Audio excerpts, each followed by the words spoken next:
It's no secret that tinnitus can be annoying and hearing loss can be really scary. So today we're going to focus on the causes, the treatment, and what we can do about it. And actually, it's linked to brain health. I'm Risa Morimoto, your host, and you're watching Modern Aging, where we chat about innovative and holistic ways to elevate our health and well-being as we age. If you're new to the channel, I'd love for you to subscribe. All you got to do is click on that little red button below with that little bell next to it to be sure to be notified whenever a new episode is uploaded. And if you haven't checked out our website yet, go to thisismodernaging.com. So today my guest is Dr. Ben Thompson. He is an audiologist based in the Bay Area. We talked about its hearing loss and its link to dementia and Alzheimer's, which is really, really scary, and what we can do about it. We talked about the treatment and the causes of tinnitus and what we can do to help with the ringing in our ears. And Treble Health, his online telehealth platform, where he helps people with tinnitus and hearing loss. So you got to check it out. This is a very serious issue. Tinnitus or tinnitus and hearing loss, especially as we get older, and we're going to talk about how we can prevent it, what's causing it, and what we can do. But before we kind of get into the nitty-gritty of the conversation, I kind of wanted to get a little bit of a background story from you so we have some context. So how does one become an audiologist? Yeah, thank you so much, Risa. And I'm happy today to speak about tinnitus or ringing in the ears, also pronounced tinnitus, like you said, as well as hearing loss. And something I'm going to highlight today is how treatment of hearing loss is one of the preventable risk factors for dementia and cognitive decline. So understanding this relationship between the ears and the brain can help us age in a healthy, modern way. So my name is Dr. Ben Thompson, and yes, I'm an audiologist, which means a doctor of hearing loss and tinnitus. I became interested in this field through family. My mother is a speech pathologist, speech therapist. That's how I originally got interested in it. I have an interest in music, psychology, concerts, noise, that eventually led me to study this, which is a science of health and sound together. How the very sounds that we love can actually do harm, and the hearing that we love to use, if it malfunctions, either through loss of hearing or through ringing in the ears, it can really change our quality of life. And there's therapies and solutions that can help both those conditions. That's a bit of my story. I completed an audiology residency in San Francisco at UCSF Hospital, and then a few years later decided to start an educational YouTube channel, which led to a telehealth business of having one-on-one telehealth sessions for tinnitus, as well as remote programming of medical devices for hearing aids. And that is a company we started called Treble Health. All that to say, I love hearing and ears, and it's an important part of modern aging. Yeah, no, absolutely. And I think that those of us who are hearing, and then when we lose it as we grow older, it's so frustrating. And it causes, I think there's a cascading effect. Tinnitus, do you happen to know any statistics about the number of people who actually have tinnitus? Because Yes, I I feel do. like it's pretty common, or more common than we would think. Yes, I do. So about 10% of the population has a low-level tinnitus or any form of tinnitus. And I would fall into that category. When I'm in a quiet place, I hear ringing in my head. And it's been that way for about a decade. The cause of my tinnitus is going to a lot of concerts and not realizing that it had an effect. Now, out of the population, 10% have ringing in the ears, yes. Out of that 10%, 10% of them have bothersome tinnitus, meaning that it's at a level which is causing significant burden or challenges in their life. So through those numbers, we can say 1% of the population is bothered by ringing in the ears. And with that, there's different degrees of the condition, different causes, different subtypes of the cause. It's a rather tricky medical condition that most doctors are not specialized in. And it's something that I've spent years learning about and the therapies that can help it. Wow. So what actually, besides loud noises, are there other ways to get tinnitus? Yeah, the most common would be age-related hearing loss, when the auditory system is not processing or sending through all of the information of speech, then the brain will have trouble hearing. So the ear, when it loses its hearing, can act as a filter of sound. So some of the high pitch or high frequency information that's coming through, speech sounds like F for Frank, S for Sam, T for Tom, those important sounds that provide the clarity of speech, they start to get lost over time, and then it can start to sound a bit muffled. And yes, you can make out most of the words, but the clarity isn't there. So the brain has this impartial signal that's coming through, and that can create hearing loss. Well, that can also create tinnitus or ringing in the ears. The brain makes this phantom sound, and it's a phenomenon that might be a little hard to understand at first, but think of phantom limb, where imagine a military veteran loses an arm, and they can, without an arm, feel pain, perceive pain in their hand. Well, they don't have a hand. It's a phantom somatic sensation coming from the brain. Well, a similar phenomenon can happen for tinnitus, ringing in the ears, ringing in the brain, where the hearing loss in the ear creates this phantom ringing in the brain. And then I want to add, there are other subtypes, other causes of tinnitus, and those may include central nervous system stress, so stress-induced tinnitus, quite common, something we work a lot with in Treble Health. Somatosensory tinnitus causes, which would involve the neck, the jaw, TMJ, or other nerve conditions, as well as certain types of medication can cause the onset of tinnitus. So is it kind of like if you catch it early, you can then prevent it from getting worse, or is it just going to stay like that? Can you get rid of it? What are people's options if they start hearing this ringing? Yeah, for tinnitus, for the ringing in the ears, if you notice it early, then seek medical attention by getting a hearing test, speaking to an audiologist that specializes in tinnitus.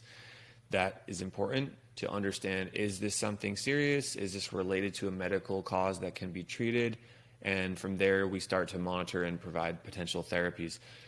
There are therapies and treatments that can reduce tinnitus quite significantly, and that can, for someone who's experiencing it, go from this is an 8 out of 10 ringing to, after months of working through therapies or treatments, sometimes that's one-on-one CBT type cognitive therapies. Other times that's sound and hearing devices providing sound therapy.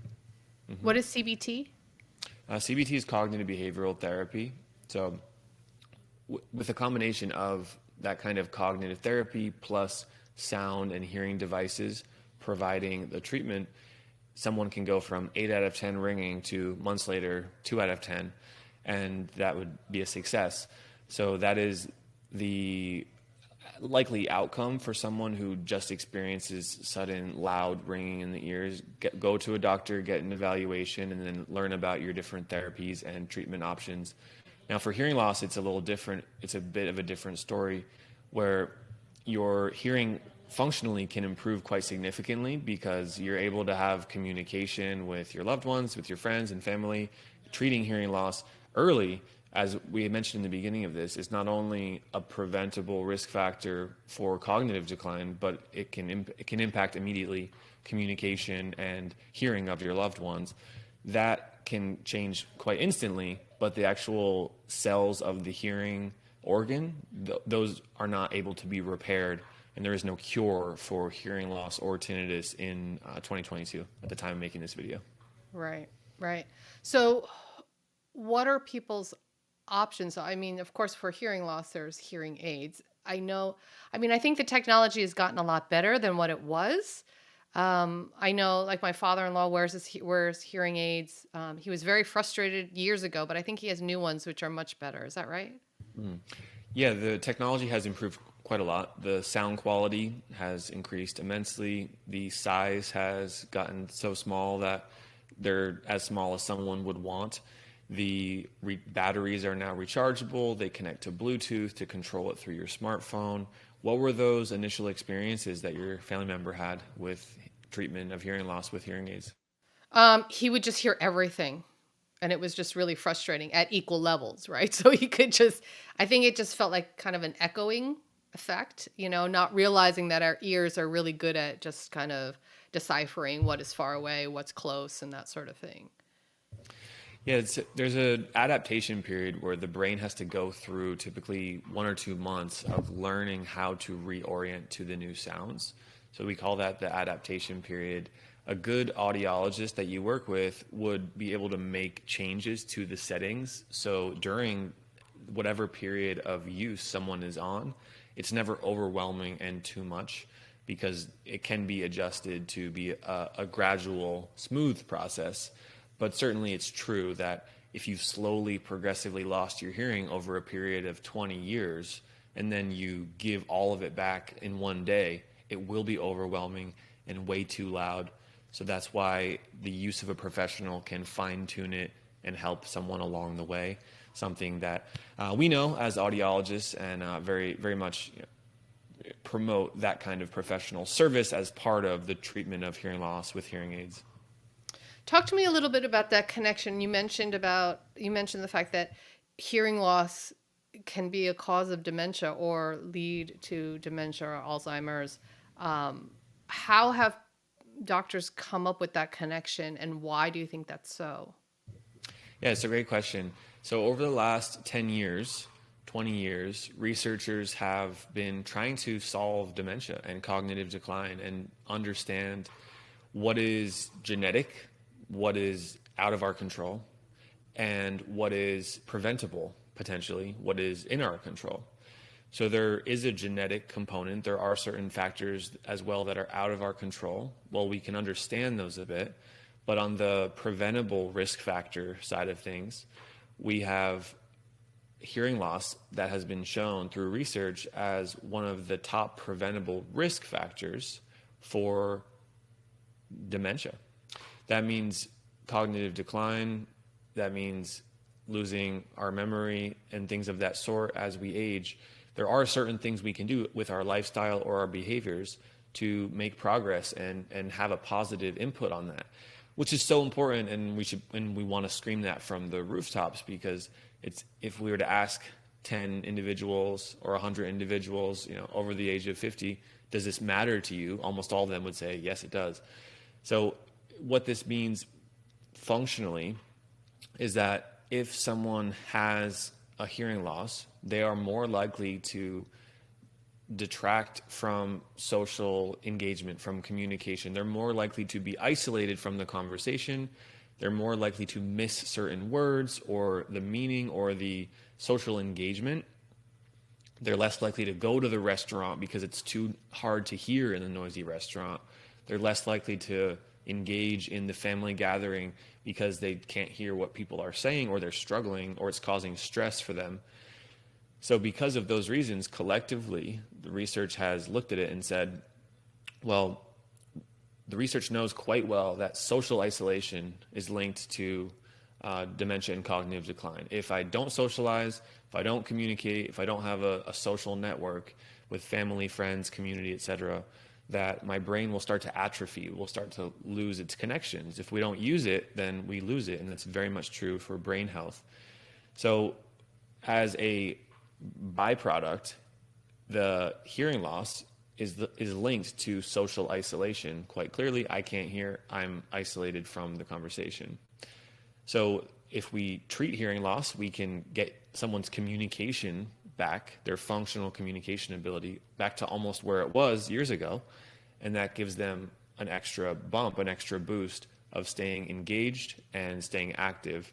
And that explains the connection between treatment of hearing loss, social isolation, and cognitive decline or dementia. That's crazy. It's like such a simple concept. It makes complete sense once you've articulated it. And that's true, right? If you can't hear, you're less likely to be social. And yes, I mean, it's been proven over and over again that community and social circles are so important, especially as we get older. Is there a connection between tinnitus and hearing loss? I mean, can you have both? There is a strong connection between tinnitus and hearing loss. So for those who have hearing loss, quite a large percentage have ringing in the ears. But for most, it's not a big issue. They have it. For those who have ringing in the ears, 80% of them have a hearing loss. So what this means is if you have ringing in the ears, let's get a hearing test and have an audiologist review that hearing test with you to explain what's going on. If you have hearing loss, and you have tinnitus, then it's a good idea to advocate to your audiologist who may be working with you for treatment of hearing loss to also include the therapies and treatments for tinnitus, for the ringing in the ears. So they're often overlapped, and that's why as audiologists and at Treble Health, which is our telehealth company, that's what we focus on, and there's a lot of overlap between the two conditions. So talk to me a little bit about Treble Health, because I know you do, this is all telehealth, right? There's no in-person patient meetings. Yeah. So, and you've talked about cognitive behavioral therapies and that sort of thing. So what are you actually doing that helps the patient, that helps reduce the tinnitus? Yeah, great question. So the seed of Treble Health was that I was a tinnitus expert, ringing in the ears expert in California, and I wanted to start my own business. When I was working at UCSF in San Francisco, I had on my schedule a tinnitus consultation, and I saw that the patient lived in Lake Tahoe. And I went, wow, that's a long way away. Are they actually driving here? And I talked to them, and yeah, they drove 4 hours from Lake Tahoe, from the mountains in the Sierra Nevadas to San Francisco by the coast. Wow. And we had a 90-minute appointment that was focused on education, on counseling, and just explaining the therapies and treatment options for tinnitus. And they left that appointment very satisfied, very grateful, relieved, and they were helped.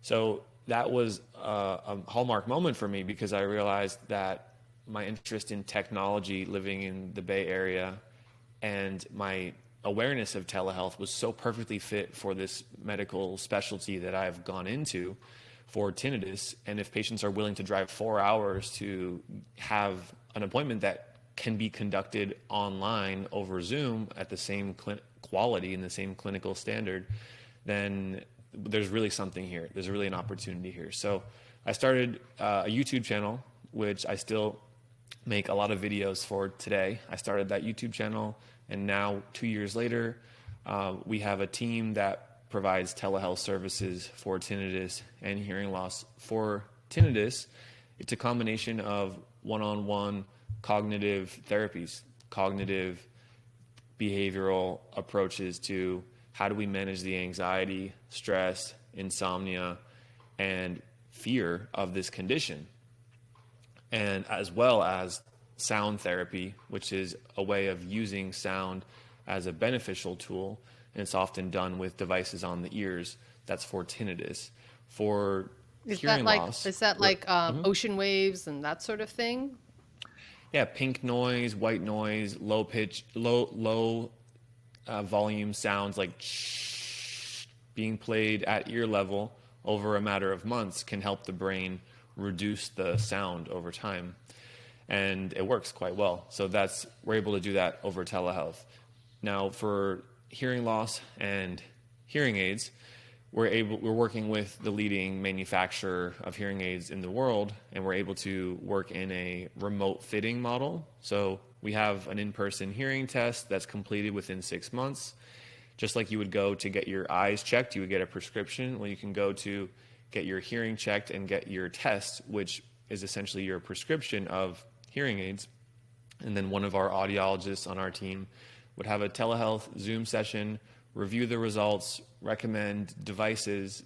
They would be shipped to your house.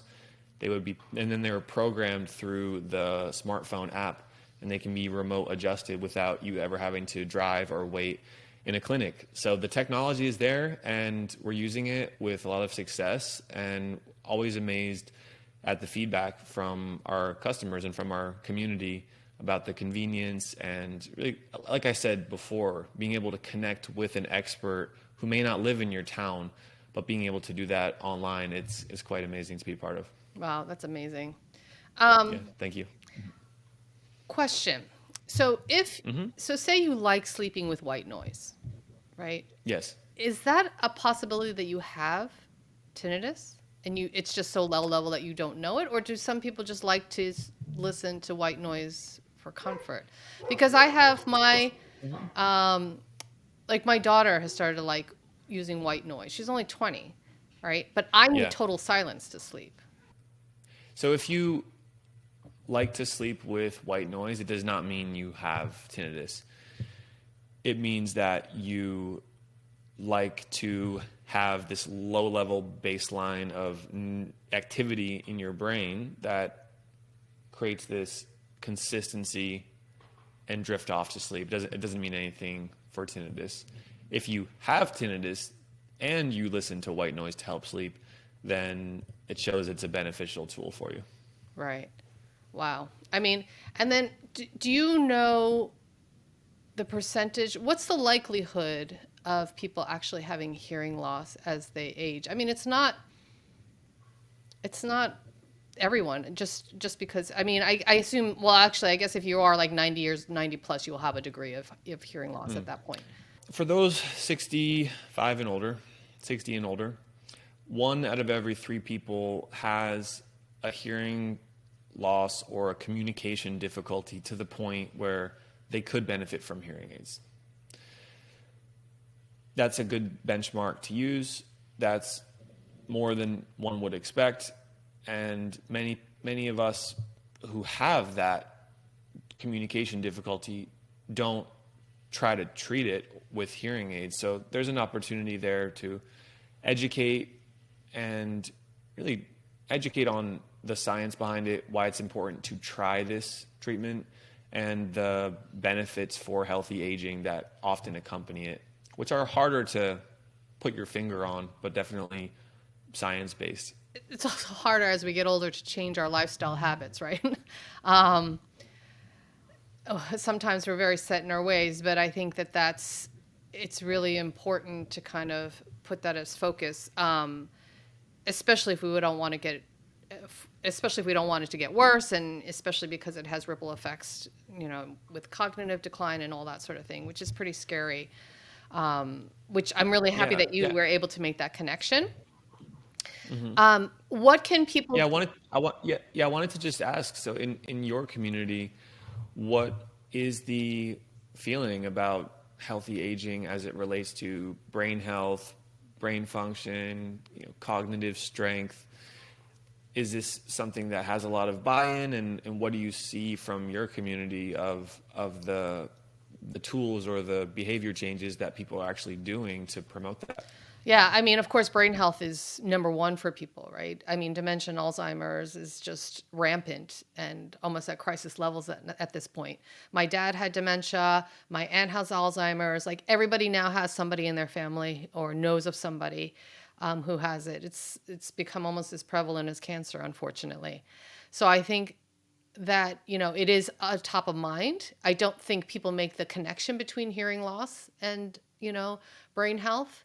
I think that we think, we'll think of food, we'll think of exercise, we'll think of, doing our Sudoku or whatever, you know what I mean? And then community, of course. But it's definitely, important to people as we age. It's one of the first things, right? And because if our brains aren't healthy, then it's very difficult for us to live independently. And I think that's, of course, very important to people. People want to be able to do what they want to do as long as they can, right? And so Absolutely. my philosophy has always been about lifestyle. It's this whole life approach. It's not just one or the other. And the fact that everything is so interconnected, right? And we can't think of, hearing loss as siloed, that it doesn't affect any other part of our body, because everything affects everything, right? But I think, so are there things that people can do on their own to try to mitigate some of the symptoms that they're getting before they actually go see an audiologist, or doing tests on themselves to see how bad it is, or whether it's tinnitus or hearing loss? Yeah, absolutely. So for tinnitus, for ringing in the ears, we created a tinnitus impact quiz, which allows you to understand what severity is this? Is it mild, moderate, serious, or severe? And from there, giving you recommendations for what to do next. There are other similar formalized questionnaires or surveys that give you a sense of, how bad is this? Should you take action quickly? Can you wait? Is this a serious medical condition? Things like that. I don't recommend anyone makes that decision on their own. However, going to your doctor first when you have either signs of hearing loss or ringing in the ears that's consistent and bothersome, better to seek medical attention early. And in terms of what one can do on their own, preventing hearing loss, preventing tinnitus is possible partly through use of earplugs around loud noises. So for example, my father, and we grew up in Rhode Island, and there was woods in our backyard. My father one day was cutting wood with a chainsaw and didn't wear earplugs. That's a mistake. Those kinds of behaviors can be prevented by using earplugs or a combination of earplugs, earmuffs. That applies to those who shoot guns. That applies to those who go to loud concerts. That applies to musicians, construction equipment, anything like that. Certainly protecting your hearing is a way to keep what you have and be smart about that. And that's my main advice. Otherwise, there's no real diet hack to this. There's no way to reverse hearing loss. There's certainly ways to prevent more hearing loss and prevent unnecessary tinnitus, ringing in the ears. That's great. Yeah. I tell my daughter all the time, you get one set of ears, you get one set of teeth, you get one set of eyes, you know what I mean? So you want to take care of them as long as possible. But yeah, wow. So if people want to hear more about you, watch you, listen to you, read up on you, where do they go? Yeah, absolutely. For those who watch YouTube, definitely check us out on YouTube. You can search my name, Ben Thompson, or Treble Health. And we have a great YouTube channel. It's a great place to go. And if you are interested in our services, you can go to treblehealth.com, Treble Health. You can search us online. You can find us, and we'll be able to provide more information. Or if you're looking for videos, blog articles, we have a lot of free information out there, as well as the Tinnitus Impact quiz to get you started on that. So that'll be the best place to go. And yeah, Risa, I really appreciate the invitation to talk about healthy aging, this connection between the brain, the hearing, tinnitus, and like we had spoken about originally, modern aging, healthy aging, how it's more than one isolated thing that someone should do. It's a holistic approach. And I believe that hearing health is something that should be included in that.